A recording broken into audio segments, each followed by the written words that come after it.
Hey, good morning. I'm Patricia Murphy. It's Wednesday. This is Seattle Now.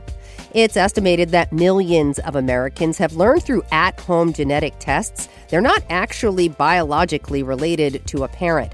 Most aren't prepared for this surprise, and many aren't briefed with informed consent before getting the news. Betty Cohn has a Ph.D. in public health genetics from UW.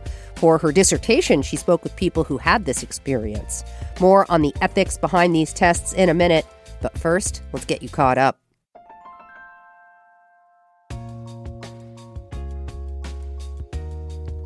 We're going to start with some good news. Washington State's Braille Library is open for business again after a nearly year-long hiatus. The Talking Book and Braille Library in South Lake Union had closed its physical location and laid off workers because of budget cuts. We talked about it on the show. The library's director told the Seattle Times that more money is coming in now thanks to a jump in real estate transaction fees from the state. That means it can open again for walk-in services. The TBBL serves about 7,800 patrons a year. Washington State's monthly jobs report is out today. The state gained about 10,000 jobs between April and May, but that growth could slow after major layoffs from Microsoft and Amazon this month.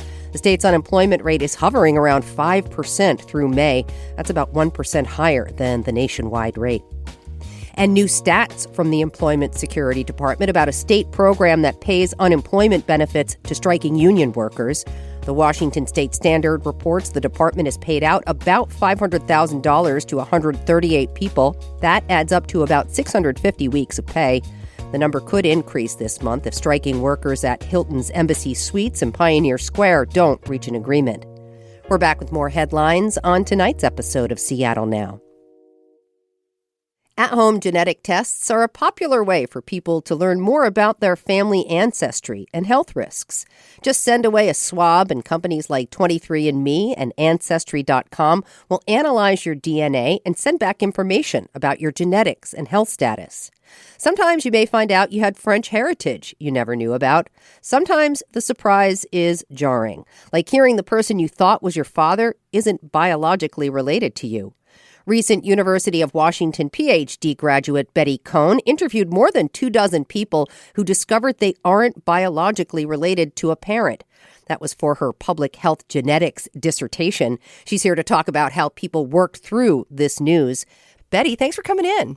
Thanks so much for having me. Really appreciate it. So, as we mentioned at the top there, a lot of people use DNA tests to learn about their health and their family tree. Let's talk a bit more about what people can learn. Yeah, so there's all types of results you can get, especially depending on the test you do. So you can learn things about maybe you think cilantro kind of tastes like soap. You could learn that you have hanging earlobes. You can learn information about your genetic ancestry. And you can also learn information about who you are biologically related to. Well, and before these genetic at-home tests, people had to go to a clinic or a doctor's office to get that done. What's changed as a result of these direct-to-consumer situations? A lot more people are doing testing because it's so much easier. You don't need a doctor. People are still doing the testing in the clinic. It's usually more expansive. And it's much more for a diagnostic purpose or like a medical purpose. The direct-to-consumer tests are more supposed to be for leisurely purposes, for fun. The results aren't supposed to be as intense, but some of these tests can give you some interesting results that you weren't prepared for. Yeah, people are probably prepared for surprises to some extent, but your research actually focused on what people do when a dramatic surprise happens, finding out you aren't biologically related to a parent. Let's talk about the kind of reactions you heard from people who learned this. Yeah, so in the news these days, when this happens, usually people talk about it's traumatizing, it's shocking, people really need a lot of support afterwards. But in my research, also in the academic literature, people write about that too. But in my research, I found there's also this other group of people who seem to be on the older side, like 70 to 90 years old, who felt like they were okay. They found this information out. They couldn't really ask more questions because their parents already had passed away. Maybe the other people involved already passed away. And so they kind of just felt this sense of like incorporating this information into their identity. They knew who they were. One person gave this great analogy and said, the house is already built and maybe you're just adding some new windows, you're adding new wallpaper. Like, I am who I am. Yeah, my parents aren't who I thought they were, but I'm already who I am. Like, I'm 80 years old. So that I thought was really interesting. And then there's the other group who was a little bit younger. They were more like 40s to 60 years old. And they really felt this disruption of their identity. They felt that their parents may have betrayed them. Sometimes their parents held this secret with them their whole lives. Sometimes the parents didn't even know. For example, sometimes parents went to an IVF clinic and the parents thought they were using their egg and their sperm, but instead, maybe the doctor they were working with used his sperm instead. So your parents didn't lie to you. They truly believed you were related to them, but you find out later that you're not. So that can be really psychologically taxing. I'm glad you brought up betrayal because pop culture has explored the question of who your parents are and what it means. Famously in Star Wars, it's a huge deal when Luke finds out that Darth Vader is his father. Darth Vader didn't raise Luke. What have you learned about why a simple fact like this is so meaningful to people? I think people really feel like who they're related to affects who they are. And so people like to know that information. This is similar in a lot of adoption communities. They do searches for trying to find out who their relatives are. It's one of the biggest reasons people do genetic testing. They want to know, even if it's not a parent, they like to know who they're connected with. That brings them a lot of peace. And so finding information out that's different than what you thought really breaks that sense of peace. It's interesting because I was reading about some of the responses in your research, and one of your participants said, when I learned this information and met the relatives I had not known, it was like a puzzle piece fit in. It really kind of gets to the nature versus nurture question a little bit there. They felt like their mannerisms were the same as these people, even though they didn't even know them. I remember that person. He said it was the first time meeting these relatives. They were cousins or half siblings. And he was so surprised to see that the way he spoke, the things he liked were similar. And sometimes that's not the case, but sometimes it is. And people are really surprised and they find a lot of comfort in that. Tell me about the role of social media in processing this discovery. This is what I found the most interesting personally. So all of the people who sought out some type of psychological support, like a therapist, or even some people said psychics, they also joined social media groups for support. So a lot of people joined Facebook groups. A lot of people felt a lot of help by listening to podcasts. They felt like listening to the podcast and listening to someone else tell a story similar to theirs was really comforting. And they almost felt like it was a bi-directional relationship, even though they were just listening to someone. It almost became parasocial. Like they felt like they knew this person, this happened to them also. And then on the other hand, there are people who joined the Facebook groups, which were about finding out one of your parents isn't biologically related to you. And there were positives of joining them because you found people that were like you and you didn't know anyone else who this happened to. There were no like time or like geographic issues talking to people. But there were some negatives where, as you see on social media, some people don't agree.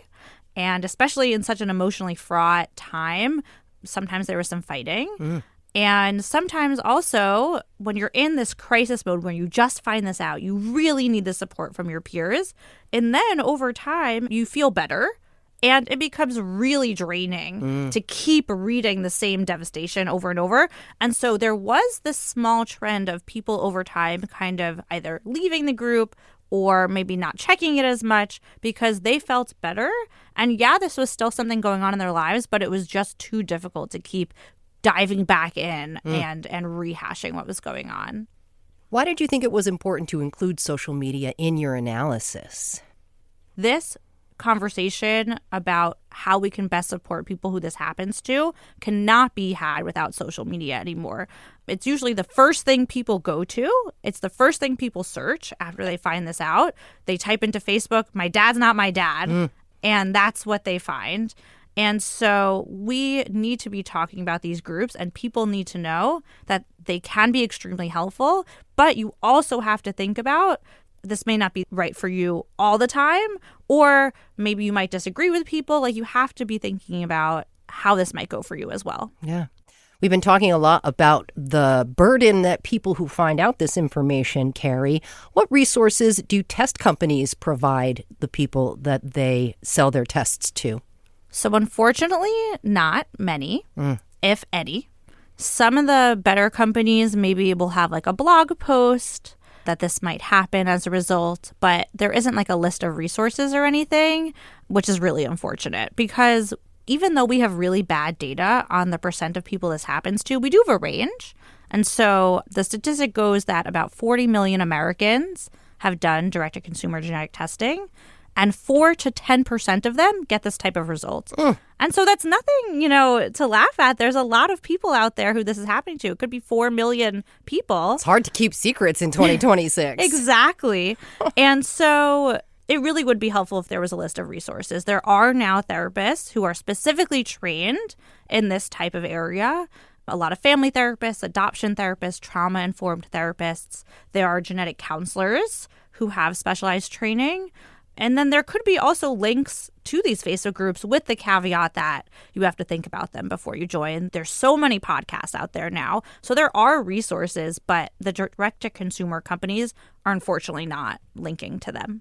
And in your research I was reading, there's a good reason to find a trauma-informed therapist who's familiar with this kind of testing result, because in one of the cases, somebody in the group that you interviewed was quite upset with a therapist who said, hey, no matter who your genetic dad is still your dad. Yeah, so that quote is like the cardinal sin. People really don't like when that's said to them. And so when a therapist says that to you, who you're trusting to provide you care, it's even more upsetting.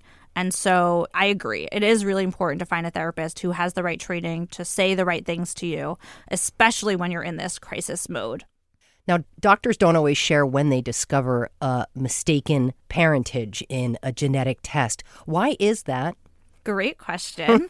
So in the medical community, the guidelines are not so strict or clear about how to deliver these results. There are different guidelines for different types of medical providers. So there's a guideline for genetic counselors. There's a guideline for medical geneticists. And the problem is that sometimes we debate on how to provide results that are not necessarily medically actionable or clinically relevant is usually the term. And so it's a little unclear as to what to do. I studied consent forms from all these different types of clinical labs where you have to get a doctor, but also the direct-to-consumer companies. And it's not so clear or the same throughout all the companies whether or not the doctor should tell the patient or the consumer, and if it'll even be in the chart or in the results when you find out. So unfortunately, it's a little messy still. I wonder what people should understand about taking these tests and the information you're giving out. So I think one part that makes it unique is that genetic information is shared. So your genetic information can be linked to your parents, to your siblings, to your cousins. And so when you're making a choice about where to send your genetic information, that can affect your family. And so what I would love for people to think about is when they do this, think about what results you could get and how that could impact you and how that could impact others, and then you should make your choice. And so my hope is that people, before they do testing, whether it's at the doctor's office or at home, are thinking about how they might feel when they get these results. What happens to the data? In the doctor's office realm, the data is very secure. So the data usually gets added to a database and it can't be linked back to you very easily, if at all. At the direct-to-consumer level, it also gets added into a database. Usually, when you're filling out the consent form before you buy the kit, they tell you where the data is going to go or if they're going to sell it. And so really what's important to know is that the product at direct-to-consumer genetic testing companies is not these test kits. Overall, they're actually pretty cheap. What the product is, what they're really making their money on, is selling your data elsewhere. And the hope is that there'll be drugs created for certain diseases, and that will be their moneymaker. And so it's good to think about where your data is going, how it's going to be used, but always that's going to be written somewhere because you need to give permission for that. If it's not being linked back to you, it's not always as clear as to where it might go. But especially the data that's very obviously yours, you have to consent to where it's going. Would you take one of these direct-to-consumer tests? I personally have not. I also, as far as I know, don't belong to this community where my parents aren't related to me, biologically related to me.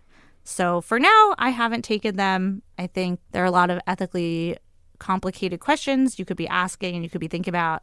And so as of now, I have not taken a test. Would you recommend anybody take these kinds of tests? I think with the proper knowledge, yes. If you are a person who is searching for family members and you can't find them, this is a great way to help you find them. A lot of people use these tests as a resource for finding family members. And as long as you know what the implications are, you are free to make the choice that you want to make. So I'm making my choice for now, but I do think making the choice to do the testing is not a wrong one. It's not a bad one. I just want to make sure everyone's informed. Betty, this has been so interesting. Betty Cohn has a Ph.D. in public health genetics from the University of Washington. Really appreciate it. Thanks so much for having me. Thanks for listening to Seattle Now. Take a moment to rate and review the show on your favorite podcast app. And before we go, a quick question. This week on the show, we're asking our listeners, what surprised you about the World Cup in Seattle? Share your answer in the KUOW app. Open the menu and select Talk to Us. More at kuow.org/question. Today's episode was produced by Anna Marie Yanni. It was edited by Caroline Chamberlain Gomez. Our production team also includes Vaughn Jones, Brooklyn Jamerson Flowers, and Paige Browning. Greg Kramer does our theme music. Seattle Now and KUOW Public Radio are members of the NPR network. I'm Patricia Murphy. Talk to you tonight for Evening Headlines.